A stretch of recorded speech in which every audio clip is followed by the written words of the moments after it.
EPS of $1.47, also a cent light from the average by Bloomberg's tally.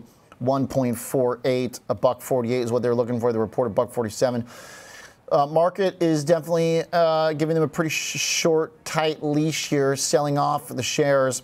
They're keeping the dividend the same.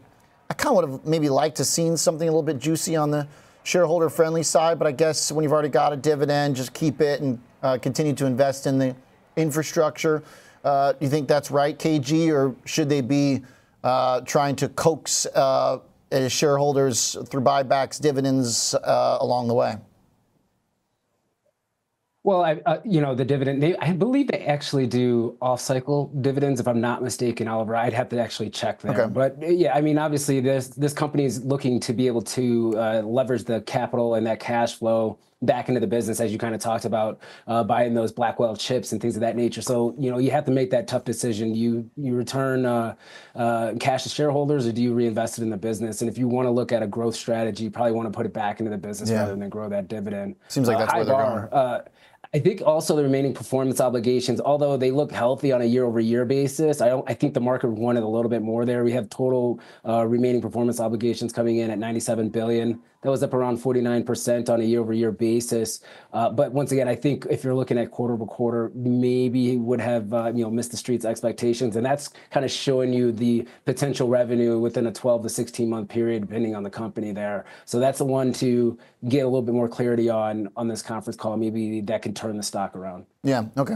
Cloud revenue, $5.9 billion, little bit, just a tiny bit short, it seems, of that $6 billion.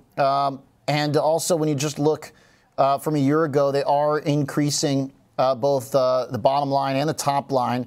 So 8.6% top line growth. I mean, it's pretty good. I think, again, to our point, Nicole, that it's been around for so long, but still growing at high single digits. This is pretty impressive, because there are even some of those real high octane, real small, nimble cloud enterprise companies. Their growth has slowed to low double digits. So, I mean, they're in range here. Yeah, without a doubt. I was actually reading through some of the comments. Larry Ellison noting Oracle Cloud Infrastructure trained several of the world's most important generative AI models, just showing what a leader that they are. You also have the CEO, Safra Catz, talking about the record demand that they've seen in the AI area. Record level AI demand has driven Oracle Cloud Infrastructure revenue up 52% in that quarter, in the second quarter, and the higher growth rate compared to the hyperscale competitors that they have in cloud infrastructure. So the growth in their AI segment, it seems that they are very happy. GPU consumption was up 336% in the quarter. They also are bragging about delivering the world's largest and fastest AI supercomputer. In GPUs. So they're certainly touting how good they feel, even though they have a double miss. I mean, they had a double miss on the top and bottom line, but they certainly feel like, I think they're giving the big picture of a lot more positive than they are focusing on the misses. It seems like that's a reason. I think that's a very reasonable take. I mean, shares obviously dropping a little bit suggest that they're kind of being held to the fire a little bit here. A big run, of course, we can't knock them for that. So that's going to kind of raise the bar a little bit. I think the message is still pretty consistent, though. I mean, the sell-off is pretty juicy. I don't want to let price action determine my fundamental analysis, but we're now down 9.5%. KG, to Nicole's point, I mean, it's kind of an ugly response. It is, and once again, I think the conference call is going to be the only thing that can turn this around. I mean, we already have the numbers. You want to talk about the backlog of orders. Are you seeing any softness in some of the stronger areas of the business, like infrastructure or cloud? Did that come up a little bit light? Where are you seeing some of the weakness? Is it every client segment, or is it just a small sliver of smaller clients or mid-sized clients? So I think greater clarity is the only thing that probably is going to save the price action for the stock right now. But once again, it's had a really nice run. Maybe we see a little bit of a pullback. Maybe the valuation gets a little bit cheaper on a relative basis, and that's probably when you're going to see buyers stepping in. Yeah, seems like it's going to get a little bit cheaper, like 9%. So let's talk some MongoDB. The numbers are out there. And actually getting a little bit of a rally, so that's kind of interesting. Totally different in terms of stature, size, and history, obviously. Mongo going to be a little bit of a faster grower, but without the bottom line. Still operating at a loss in the third quarter of just less than 10 million, $9.78 million loss on the bottom line. Per share, 13 cents. The street was thinking it could be a lot worse, though. Like it could have been a loss per share. A year ago was 41 cents. My bad. And the adjusted EPS jumps to $1.16. So just a huge difference in terms of adjusted versus non-adjusted. And it looks like the adjusted EPS is ahead of the estimate. And revenues were a beat. So I could see why this is a beat. I mean, the market doesn't really demand them to generate profit on a GAAP basis at this point. So to beat on the top line seems pretty good, Nicole. It does seem like good news generally here. You can see that the stock is reacting positively here as we go through the numbers. You see the revenue beat of $529.40 million versus the $495.48 million estimate there. So that's good news overall. The revenue growth of 22.3%, gross margin 74.4%. Some of the other expenses that they face, $218 million for sales and marketing, and research and development expenses, $151.5 million. I'm rounding. The operating margin, a negative. I don't love seeing that when it's down 5.3% for operating margin. But the big picture here is that it's certainly getting some nice reaction here on Wall Street on the big picture for MongoDB, which I noted the analysts do have higher price targets tonight as we were coming into this. Baird was on the upper end at 380. But assessing these earnings, they are seeing the shares trading higher here in the after hours following these quarterly results. So that's some good news overall. Big rip, good growth, 22% on the top line. Seems like market's happy with that, Kevin.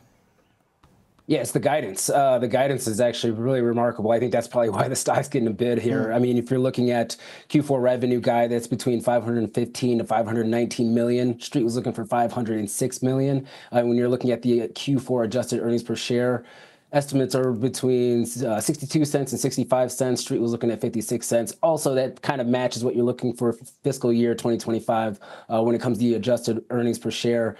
They're expecting between $3.01 and $3.03. Street was looking for $2.47. So they're doing something right. Nicole kind of already talked about the profitability side on a GAAP basis, but non-GAAP, you're looking at gross profits of around 77%. A lot of that profitability to get them to GAAP profitable is really going to be probably stock compensation packages for them. So as that kind of runs off a little bit, they probably will accrete to profitability over the next year or so.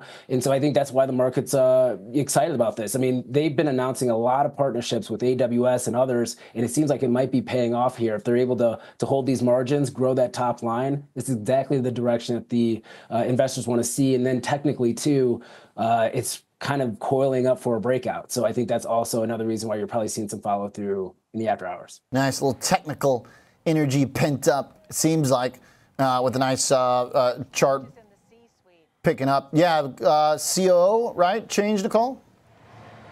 Yeah, MongoDB COO, CFO Michael Gordon has stepped down January 31st, and then Serge Tanjun named the interim CFO starting February 1st if no successor is appointed.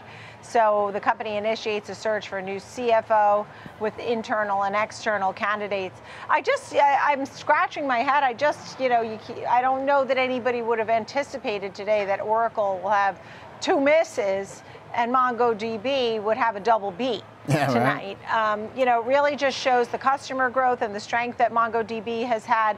They said that they're in a great position to be a strong pillar, emerging in the AI tech stack and benefit from the next wave of application developments in the years ahead. So they're speaking very confidently, but nice numbers for MongoDB, impressing Wall Street today. Yeah, MongoDB, the winner in the aftermarket. C3 AI moving kind of too. Appreciate you guys. Thank you very much. Kevin Green, Nicole Petallides. Good look there at Orcl.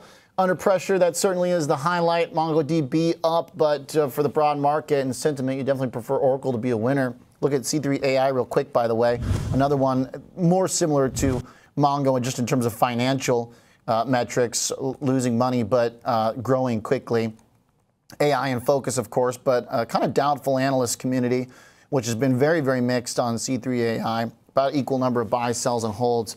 Coming into this, subscription revenue was expected to hit just shy of 80 million, and they hit 81.2. So C3 AI catching a bit in the aftermarket. Adjusted loss per share, 6 cents versus 13 cents a year ago. Does mark progress, and it is smaller than the estimated loss of 16 cents. So still losing money on an adjusted basis, but also a winner in the aftermarket here thanks to a lot of good growth.